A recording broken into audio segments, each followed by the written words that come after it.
Hello, everyone. Welcome to your second snap take of the day. We got to talk about new decks for the new cards because this morning we covered tomorrow's OTA and the surprise cards of Hellion and Mercury that are coming out either like right now or tomorrow or like relatively soon as these accidental releases came out. So if you want that, make sure you check this morning's video. Today we're going to talk about Morgan Le Fay.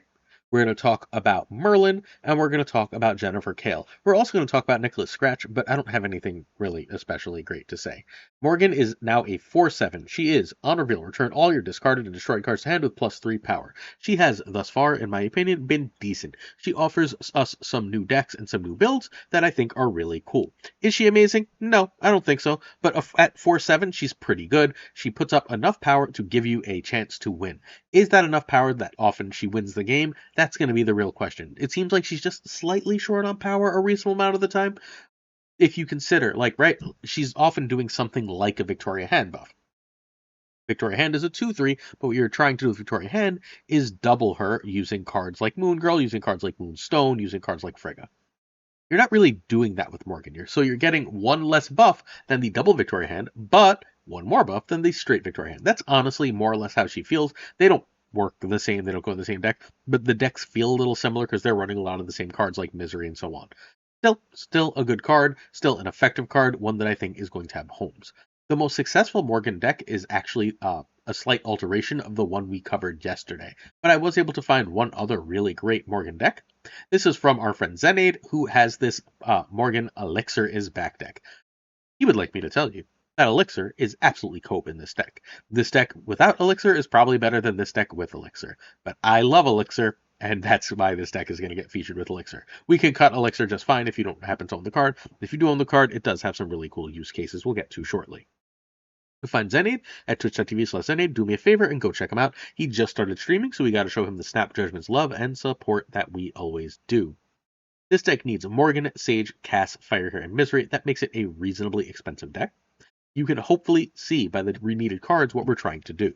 We're trying to play Sage or Cass with Firehair out, then we're trying to eat or blow them up using Misery or Venom, and then we're going to either Morgan or Elixir to get those cards back, thus getting 2 to 3 triggers of each, sometimes like 4 triggers of each, which is an incredibly powerful situation to be in. Elixir is sort of backup Morgan in this list. That's why he's here. If you destroy that Sage or Cass, you can play Elixir the next turn being the hard part, the next turn to get that card back. Carnage, Black Swan, and Surge are all possible replacements. Surge for double discounts, Swan so that if you decide to go in on Hood, Hood is an extra card, it's not super important here. If you decide to go in on that Hood though, Surge gives you some, Swan gives you some extra ability to do so. And then Carnage is just a fourth destroy trigger, which is nice. Shuri in this list may want to be Kahori. You do draw a lot of cards, and thus Kahori does add a lot of power, but Shuri is really cool in this list as well. You're not sad to be able to like Shuri demons or Shuri your like replayed Cassandra Nova, or even just Shuri Misery is a very powerful play that again you're not sad at all to do. All right, let's go card by card before we go turn by turn. The Hood is here as just demons are good. It's fundamentally the logic. The other reason the Hood is here is Hood is really good with Merlin. Like those two cards are seeming like they might be a package. 2 of Merlin's spells, and I don't want to talk too much about Merlin. Merlin's in, spoiler, every deck. He's going to be in a lot of decks going forward. This is a card you want. Oh, by the way, we'll do Season Pass winners later, if you were wondering. But 2 of Merlin's spells, the Polymorph that turns Hood into a random 2-drop, and the, I don't remember the name of it, that shoves him in the deck once in future, maybe? Let's go with once in future. That might not be that one, but I don't remember the name of all 3. I only remember Polymorph and once in future, so be it. That shoves the card into the deck and gives you +2 energy. Both of those are absolutely amazing with Hood, and you get a demon for your trouble. As well, of course, sometimes you're just going to destroy that Hood, and you have Firehair in the deck, so you get an extra demon. Sometimes you'll destroy it with Misery and have Firehair out, and then you get 3 demons, and that's 318 in power. I don't know, 318 seems like it's pretty good to me. Zebu is here because you have 3 4-drops. Getting any of them to 3 allows you a lot of extra optionality, nice and simple. Elixir is here for a later game play. Elixir is here for after you play your Venom or Misery, sometimes Killmonger, to get back a key card. You would like that key card to be Cassandra Nova, although Sage is also a really good target. Because you're destroying on reveal cards, Firehair goes in the list. So if you play Firehair, then you play Cassandra Nova, then you destroy Cassandra Nova, right? Let's say you just Venom Cassandra Nova. You've now got two Venom triggers. You play Elixir or Morgan, you're going to have three Cassandra Nova triggers. That's a huge Cassandra Nova, and your Firehair got to be reasonably big from that extra eating, which is pretty damn nice. Uh, Merlin gives you some optionality as far as cards. I'm really, really liking the put the lowest cost card into the deck spell a lot more than I thought. Merlin also gets reasonably big, often playing as a 2/7 from his location change spell, so all around just a great card. Again, he's just going to be in so many freaking lists going forward. Cassandra is one of the key cards of the deck. She gets real, real big. Sage also does the same basic thing as Cassandra. Same exact logic for both of those cards. There are games where if you eat where if you I guess you can't do it here. I'm wrong. I'm sad. Is Morgan just better as Phoenix Force here? Maybe. That's the problem, right? Because like you could go Elixir if you played both of those cards in one lane alone, and then you eat them on turn 5. You can then go on turn 6. You can play Elixir and Phoenix Force. You can't do that with Morgan. Maybe Shuri should be Phoenix Force, and that's where we want to go. I don't know. Someone test this out and let me know in the comments. Cool. That's fundamentally what we want to do. Cassandra and Sage are just extra power. If you don't eat Sage, it's your best power play at the end of the game. Killmonger is extra destroy. Getting an extra trigger off Zabu and extra trigger off the Hood are both good things. Also, wrecking your opponent's face is always fun. Venom is, again, one of our two big destroy cards along with Misery. Misery gets you an extra on reveal trigger. Venom keeps the power. You'll have to determine which is best based on the situation. Shuri allows you to get big enough to win the game. Just really strong card. I don't know how else to put it. Like, you'd love to have Shuri. Morgan gets you all your stuff back, and then Misery is your last destroy. This one has a 68% win rate in 38 games. Turn 1, you want Zabu over Hood, and Hood doesn't go with the same destroy pile as everything else. You're trying to destroy, you're fine destroying Hood, obviously, right? Like, you're not always going to see all your combos, but if you do see your combos, you don't necessarily want Hood. It's often better to go away, for him to go away to Merlin. Firehair over Merlin on turn 2, Firehair is just so good. Cass solo if you have Morgan or Elixir, over Shuri if you manage to get it down to 4, thanks Zabu, or Sage. Turn 4, Misery or Venom on the Cass or Sage, ideally. You can also Misery on Shuri just fine. Then you're going to go Morgan or Elixir +3. And then on turn 6, you're going to replay your ones and play Sage. And that's just a ton of power. This is just a lot of very cool deck stuff. We love to see it. We're going to talk about the number 1 deck next, but before we get there, if you're willing to please hit that sub button, like and comment. We are a little behind on subs as we try to hit 25,000 subs in 2025, and in return, we're going to give you like 10 videos this week covering Marvel Snap more thoroughly and more completely than anyone, the best decks from the best players. That's what you can get here from Snap Judgment. We are also giving away a Merlin every day this week, so all you have to do is sub, like, and comment on the videos. There's a specific question in every video, and as you answer that question, you are entered to win the Merlin. We're going to announce our first 2 Merlin winners, except I didn't pull those 2, did I? I didn't pull the first 2 Merlin winners, so I'm going to make a community post today, damn it. I'm going to make a community post, literally, that goes live exactly with this video. So if you're curious if you won Merlin, check that community post. I really did not realize that I didn't do that. Sorry, everybody. But yeah, community post will be scheduled, I promise. Next up, we got Merlin. Merlin's freaking incredible. 2/3 at the start of your turn, add a wizardly incantation into your hand. Spell, add a freaking spell. They don't want to call them spells because Magic has spells. But this is one of the best cards, I think, in the game. I know it's early to say that, but it's phenomenal. It's worth noting that we're going to look at Polymorph, who is now gives a +1 instead of +2. The first is Omniversal Presence. That's the one. That's a name I forgot earlier.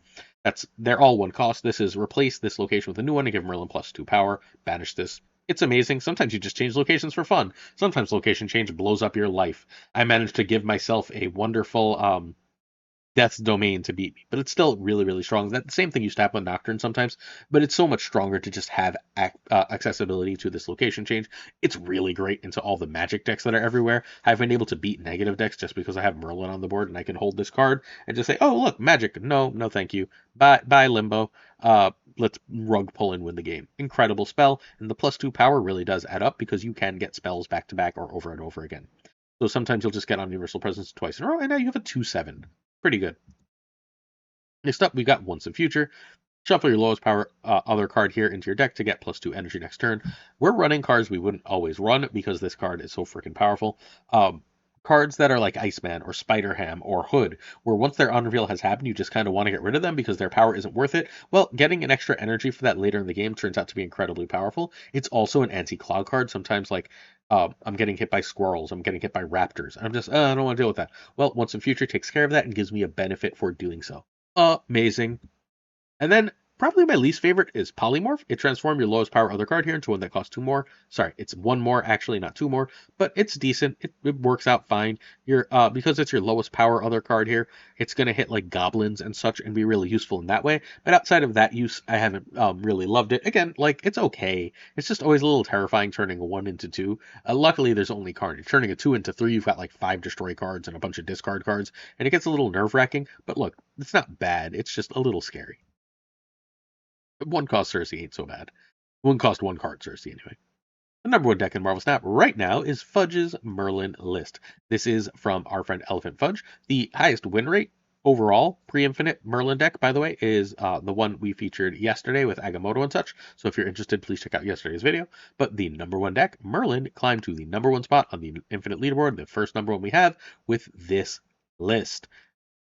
And it's really cool. This is a list that I would very much enjoy playing. It is very much my style, so I will be playing this as soon as I have time to stream again. Let's talk about it. First, you can find Fudge at twitch.tv/Fudge. He streams late nights Eastern if you're interested. So if you're West Coast, you can catch him in your evenings or, sorry, like early night times. Go check out Elephant Fudge. Great streamer, great player. This deck needs Galacta, Merlin, Surge, and Kate. Those four are non-negotiable. I didn't think Kate was required, and then I couldn't think of a good replacement, so I guess she's required. Luna can be Hope. It's not really a good replacement. Sorry. Gwenpool and Kahori can be Ms. or Captain Marvel. You are losing a lot with those changes, but they're optional and there. Legion, Cannibal, Hellion, Claw. That's what I want to go with. All right, so let's talk some cards. Spider-Ham is really disruptive, and everyone seems to have forgotten it exists. Largely because playing a 1/1 royally sucks. But playing a 1/1 is less bad when you have Merlin in your deck. When you have Merlin in your deck, playing that 1/1 has a lot of extra value for you, in that now it can be a 2-cost card, any 2-cost card, or it can give you 2 extra energy later. Great stuff. Zabu, meanwhile, is you're running 4/4s, right? So you have Zabu in the deck. It's just that simple. You have Zabu and you have Surge because you're running 4/4s, and getting Galactic, Gwenpool, and Kahori out early are all very strong, particularly Galactic and Gwenpool, and having Shang-Chi at 3 costs lets you play it with Juggernaut late in the game. You can also do a 4+3 late game, which is sort of one of your main goals here with Luna Snow. We're going to skip a little ahead to Luna Snow, which gives you the 4+3 late game. It also lets you play a card with Legion on turn 5, which can often have a lot of value, or play a 2-drop, even best of all, play a 2-drop with like a Galacta on turn 5. So that is all really useful stuff here. Then let's go backwards to Hawkeye. Hawkeye gives you extra cards at hand. That's amazing for Kahori. Those cheap cards are really good for Galacta. And you just get a little bit of disruption and a little bit of like movement out of it. Just extra predictability. Kate Bishop remains an incredible card. You do want a second way to fill your hand outside of just Merlin, and Kate is that way though, largely for Kahori. Merlin fills your hand while also giving you something to do with your extra Kates, your extra Spider-Hams, your extra Zabus after they've been used, which is incredibly useful, and location control, having 2 location controls. This deck is about redundancy, right? We're running 2 ways to fill our hands in Kate and Merlin. Merlin gives us a second location control with Legion. We're running multiple 4-cost buff cards with Galactic, Gwenpool, and Kahori. We're running multiple control cards as a redundancy package with Shang and Juggernaut. We've got multiple energy cheat with Luna, Zabu, Surge, and Luna, Zebu, and Surge, right? Like, and I guess Merlin. So this is a deck that's built around package redundancy. Juggernaut is a late game win a lane without any real way for your opponent to contest it on the cheap, while Shang-Chi says power must be controlled. Galactic, Gwenpool, and Kahori are all your buff cards, and Legion is how you scam extra wins. This one has a 70% win rate in 40 games. Those 40 games would be 90 to 100 for anyone wondering. 90 to 100 is a land where it is annoyingly difficult to find bots currently. Turn 1, you want Zabu over Ham. Turn 2, Surge over Merlin over Kate.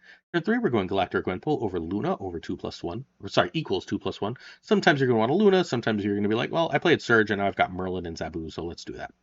Turn 4, Galactic, Gwenpool, or Kahori, whichever. I tend to try and save Kahori for last among those. Turn 5, Legion, or 4+1, sometimes 4+2 if Luna. Juggernaut plus a 2 if you have a good chance at clogging your opponent if they're trying to make a key play. Turn 6, you kind of just want to play Shang and Juggernaut. Sometimes it's Shang or Juggernaut plus Kahori or other power cards. I love this deck. I don't know what else to say. I absolutely love this deck, and I think you should definitely play it. Please do go give it a try. If you're interested, please check out twitch.tv/PulseGlazer. I should be live about 8:30 p.m. Eastern with the Pirate King Tucker to talk about all freaking, I think 8 new cards came out yesterday. All 12-ish new cards that are coming out this season that we know of. We're going to go over all of them tonight. So come hang out with myself and the Pirate King. We also got to talk about that OTA. We got a real busy one, friends. So come hang out, please. All right, season pass questions. What are your first simple? If you want to win a season pass, just tell me what your first impressions are for the new cards. Got it? Got it. Next up, we got Nicholas Scratch. We're not actually going to talk about Nicholas Scratch in any great detail. He is not good right now. I've seen him become a 1/5, and it's so much work to do so. Don't play this card, please. If you bought it, that's fine. It'll be good eventually. I think eventually we're going to get a critical mass of skills, but I don't think we're anywhere near that critical mass of skills for him to be good enough. The best deck with him has still been the Scratch Agamotto. This is the highest win rate deck for this card. Great. Have fun if you want to play it. Enjoy yourself. We covered it in great detail in yesterday's video, so we're not going to do the full guide for you again. This is the second video of the day, and I don't want to take up all of your time, dear friends. If you are interested in checking out some overlays or some other cool stuff, please check out our friend BitTwiddle. If you want some overlays, some thumbnails, some emotes, if you're trying to stream, check out our friend BitTwiddle. All the prices and information is on the screen.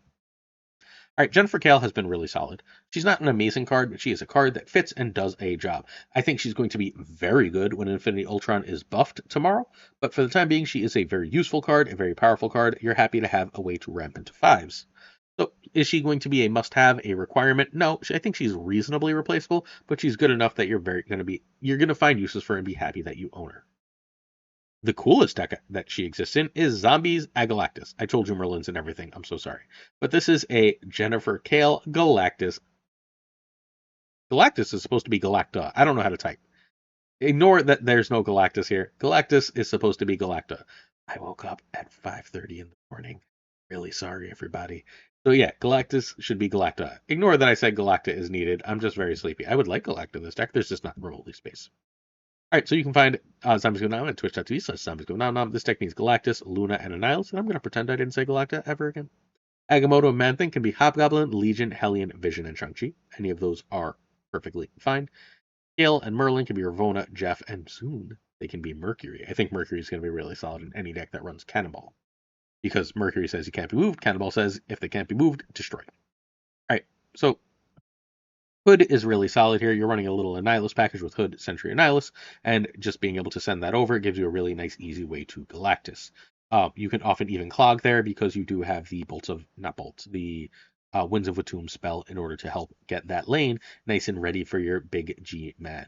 Jennifer Kale gives you a ramp card. You have you have 3 ramp cards. You have the Bolts of Balthak, you have Luna, and you have Jennifer Kale. Those all let you Galactus. Remember that there's Galactus, even though it says it's a 4/5, it's a 6/5 in this deck. So they let you Galactus a turn early. Merlin can also let you Galactus a turn early, while it can get rid of cards on your side. Sometimes you're going to want to, for example, Viper over a Void, right? And then you can use Merlin's spell to get rid of that Viper, getting 2 extra energy, allowing you to play Galactus and still play other things and have a chance to win the game through multiple means. Jennifer Kale, Merlin help you ramp into these things.